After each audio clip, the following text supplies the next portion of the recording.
तो मेरे जबकि ख्याल में वहीं एक के टाइम लोग आ गया है कि कश्मीरी उनसे सब सवाल कर रहे हैं, वो कह रहे हैं कि मामला मुसलमान और हिंदू का नहीं है, मामला तो आपकी सिक्योरिटी ब्रीच का है।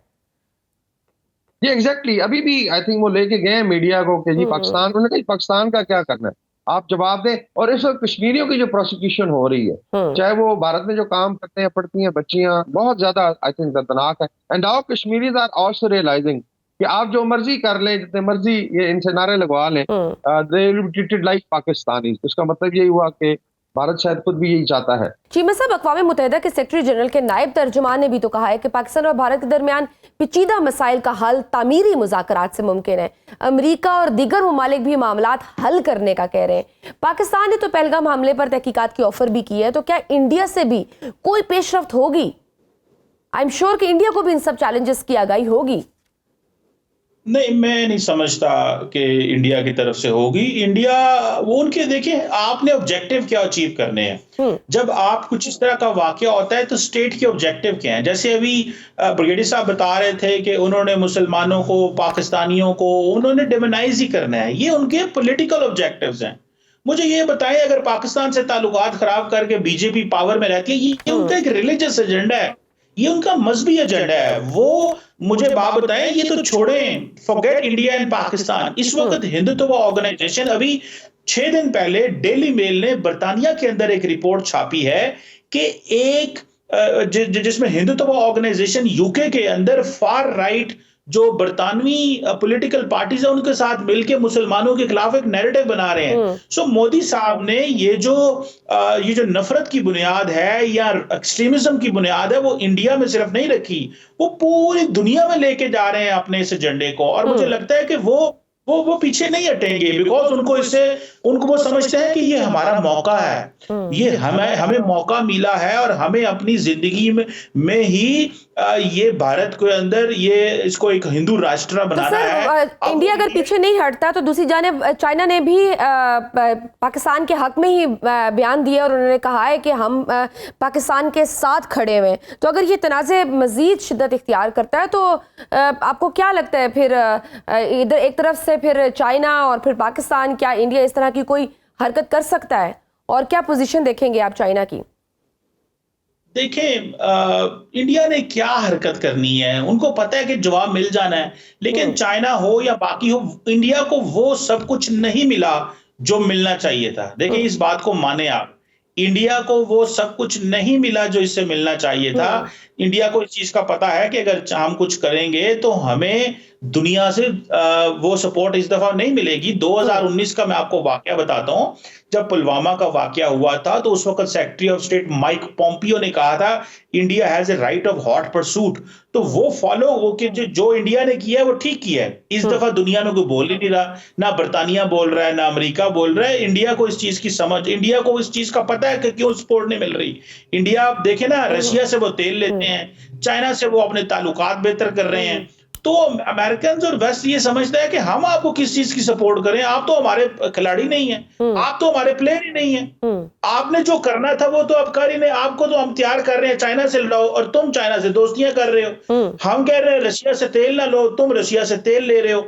तो वो बेसिकली सारा कुछ उनको समझ आ रही है कि अब हमें वो एक पॉलिसी है इनकी मल्टी अलाइनमेंट की। वो कहते हैं आप मल्टी अलाइनमेंट कर रहे हैं और हमसे सपोर्ट लेते हैं डिप्लोमेटिक। तो मेरा ख्याल है कि ये उनको कुछ नहीं मिलने वाला। इस दफा वो सिग्नल्स आते हैं, सिग्नल्स नहीं वेस्ट से आ रहे, वरना इस वक्त इंडियंस बहुत कुछ कर रहे होते हैं। और दूसरा, पाकिस्तान को अभी के पास उनको पता है जवाब आना ही आना है पाकिस्तान से, तो वो बड़े क्लियर हैं कि डिप्लोमेटिक वो जो इंडस वाटर ट्रीटी वाला किया है वो ये उसी के ऊपर रहेंगे। अगर मजीद कुछ करते हैं तो ठीक है। ब्रिगेडियर साहब, ये बताइए कि हथियारों के मामले में कितनी अहमियत होगी चाइना की?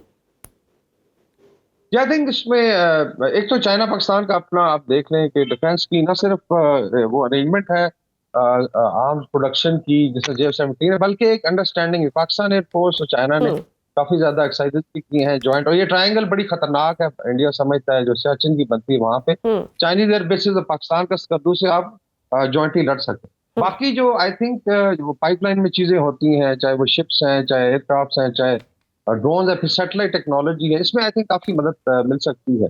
बाकी ओवरऑल अगर आप देखें जो मिलिट्री बैलेंस है इस वक्त साउथ एशिया में, अगर भारत की कमिटमेंट्स देखी जाएं जो उसकी जरूरत है, डिस्पाइट के भी रफेल का भी वो कर रहे हैं, कि चाइना का जो फ्रंट है वो हॉट रहेगा, बिकॉज वो अभी तक उसका फैसला नहीं हुआ। बांग्लादेश का एक नया फ्रंट है, फिर नॉर्थ ईस्ट है, म्यांमार डिस्टेबलाइज है। तो सारा छोड़ के फिर आप जब कैलकुलेट करते हैं कि पाकिस्तान के अगेंस्ट क्या ला सकता है, आई डाउट इट के मिलिट्री में इतना ज्यादा। I think they should listen to H S Panag, जो लेफ्टिनेंट जनरल ने कहा कि आप पास नहीं है, बल्कि उन्होंने कहा था वेयर आउट करें, इसको लंबा खींचें ऑल दैट। फिलहाल तो कोई ऐसी चीज नहीं है। दूसरा मैंने बात की बैटल हार्डन होने की वजह से टेक्नोलॉजिकली आई थिंक बहुत पाकिस्तान ने बड़ा गेन किया है। चीजें इस तरह डिस्प्ले हम नहीं करते, चाहे वो स्मॉल आर्म्स हो, चाहे ड्रोन वॉरफेयर हो, इंटेलिजेंस सिस्टम है, उसके बाद एयरफोर्स है, जिसमें मैं कह रहा था PL-15 सिस्टम है, फतह सिस्टम है, नेवी ने बड़े नए नए इंडक्ट किए हैं, तो लगा करम है। इसलिए आई थिंक तसल्ली है। दैट्स व्हाई पाकिस्तानी ज्यादा मीम्स पे जोर दे रहे हैं और जंग को इतना सीरियस नहीं ले रहे, और ना ही पाकिस्तानी अवाम शायद जंग को सीरियस ले रही है जिस तरह की मीम्स बन रही हैं। वजीर खारजा इसहाक डार की राब्ताकारी मुहिम भी जारी है, तो 8 ममालिक से राब्ते हुए हैं, मजीद राब्ते जारी हैं।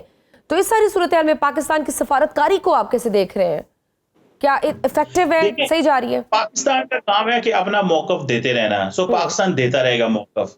लेकिन सवाल ये पैदा होता है कि इसमें कंसिस्टेंसी होनी चाहिए। हमारे मौकफ में कंसिस्टेंसी नहीं है। हम जब कोई मुश्किल आती है तो हम भागते दौड़ते हैं, अदरवाइज हम जो है ना वो सारा दिन अडयाला जेल के बाहर से रिपोर्टिंग कर रहे होते हैं पाकिस्तान के अंदर। और हुकूमत को ये होता है, मीडिया इस चीज में लगा है, उनके ऊपर कोई चेक एंड बैलेंस नहीं होता। ऑपोजिशन भी जो हमारी है वो सारा टाइम लगी रहती है अडयाला जेल से, मीडिया भी वही दिखाता रहता है, और हुकूमत के ऊपर वो चेक एंड बैलेंस हमारे नहीं होता। मैं समझता हूँ कंसिस्टेंसी चाहिए हमें। ये नहीं है कि आज 10 दिन ये 6 दिन ये इशू चला है तो इसके ऊपर बात की, सुबह फिर हम भूल जाएंगे सारे।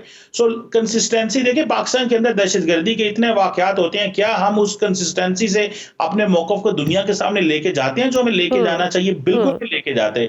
तो मेरा ख्याल है कि ये वजह होती है कि उनका मौकफ को वैल्यू मिलती है और हमारा मौकफ को हमें एक्सप्लेन करना पड़ता है।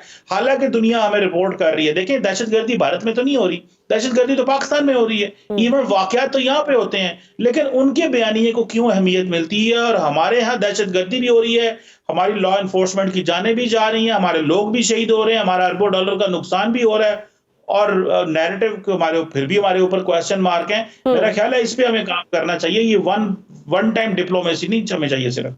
बिल्कुल ठीक। यानी कि आप ये कह रहे हैं ब्रिगेडियर साहब, आप भी इसमें कुछ ऐड ऑन करना चाहेंगे? क्योंकि ब्रिगेडियर साहब कह रहे हैं कि हम अपने इस मौक़िफ़ को हमें बहुत बार बार दोहराना होगा, एडवोकेट करना होगा उस लेवल पे, जिस तरह से चीमा साहब कह रहे हैं, जिस तरह से इंडिया कर रहा है और वो रजिस्टर कराता है। क्योंकि हर बार हमने भी बहुत सारी जानों के नजराने दिए हैं और हम इवन इनफैक्ट सबसे ज़्यादा डसे हुए हैं दहशतगर्दी के। जी 100% लगी। बल्कि चीमा साहब ने एक और बात कही थी कि आप ये देख लें कि जब से मोदी आया 2014 से आज 2025 से 11 साल में क्या हमारे ताल्लुकात की ट्रैजेक्टरी ऊपर गई है या नीचे गई है? तो इट्स वेरी वेरी एक्चुअली बहुत खराब हुआ है। 2014 से आप देखें तो आज हम किस जगह पे हैं। तो इसका मतलब है कि RSS का एजेंडा समझे, इट्स अ टेररिस्ट ऑर्गेनाइजेशन। अच्छा, हिस्ट्री में लोग पढ़ते नहीं है,